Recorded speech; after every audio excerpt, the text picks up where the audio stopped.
Assalamualaikum warahmatullahi wabarakatuh. Nama saya Safrika Nurfadila dari Prodi Ilmu Pemerintahan. Di sini saya akan menyampaikan kembali materi mengenai stratifikasi sosial. Nah, stratifikasi berasal dari kata stratum, yang artinya adalah lapisan, sedangkan sosial artinya masyarakat. Jadi menurut asal katanya, stratifikasi sosial adalah lapisan masyarakat secara umum. Stratifikasi sosial dapat diartikan sebagai penggolongan masyarakat ke dalam kelas-kelas yang disusun secara bertingkat.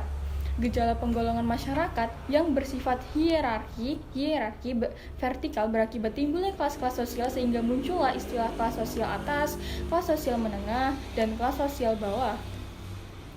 P.C. Bowman berkata, stratifikasi sosial adalah golongan manusia dengan ditandai suatu cara hidup dalam kesadaran akan beberapa hak yang tertentu dan karena itu menuntut gengsi kemasyarakatan. Sedangkan Suryono Sukanto, stratifikasi sosial adalah pembedaan posisi seorang atau kelompok dalam kedudukan yang berbeda-beda secara vertikal.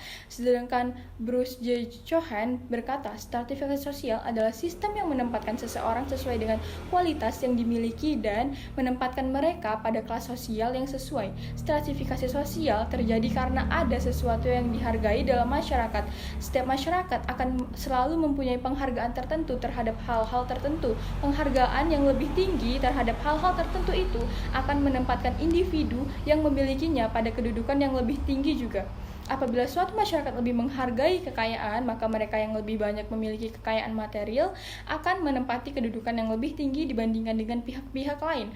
Oleh karena itu, gejala tersebutlah yang menimbulkan adanya lapisan sosial dalam masyarakat, yang merupakan pembedaan posisi seseorang atau suatu kelompok dalam kedudukan yang berbeda-beda secara vertikal. Proses terjadinya stratifikasi sosial dalam masyarakat dapat dibedakan atas beberapa kriteria sebagai berikut.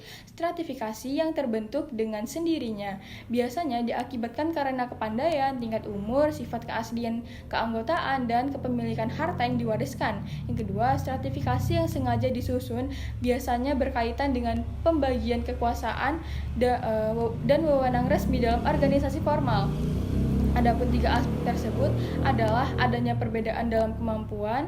Anggota masyarakat yang menduduki lapisan lebih tinggi tentunya memiliki kemampuan lebih besar dibandingkan anggota masyarakat pada lapisan di bawahnya. Sebagai contoh, direktur perusahaan mampu menyekolahkan anaknya hingga lembaga pendidikan terbaik di mancanegara. Sementara itu, akibat terbatasnya gaji seorang petugas kebersihan di perusahaan yang sama mungkin kesulitan membiayai pendidikan anaknya di sekolah dalam negeri. Nah, selanjutnya adanya perbedaan gaya hidup anggota masyarakat yang menduduki lapisan lebih tinggi biasanya mengembangkan gaya hidup sebagai pembeda dengan lapisan di bawahnya. Sebagai contoh adalah direktur sebuah perusahaan umumnya dituntut selalu berpakaian rapi dan mengenakan beragam atribut penunjang penampilan sebagai anggota lapisan atas, seperti kemeja bermerek bernama, dasi, sepatu kulit yang harganya jutaan. Selanjutnya adanya perbedaan hak dan akses dalam memanfaatkan sumber daya seseorang yang menduduki lapisan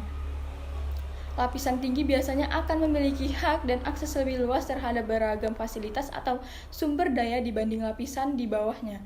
Dasar-dasar stratifikasi sosial, dasar ukuran stratifikasi sosial maksudnya adalah kriteria atau indikator apa yang dapat dipakai untuk menggolongkan masyarakat ke dalam suatu lapisan.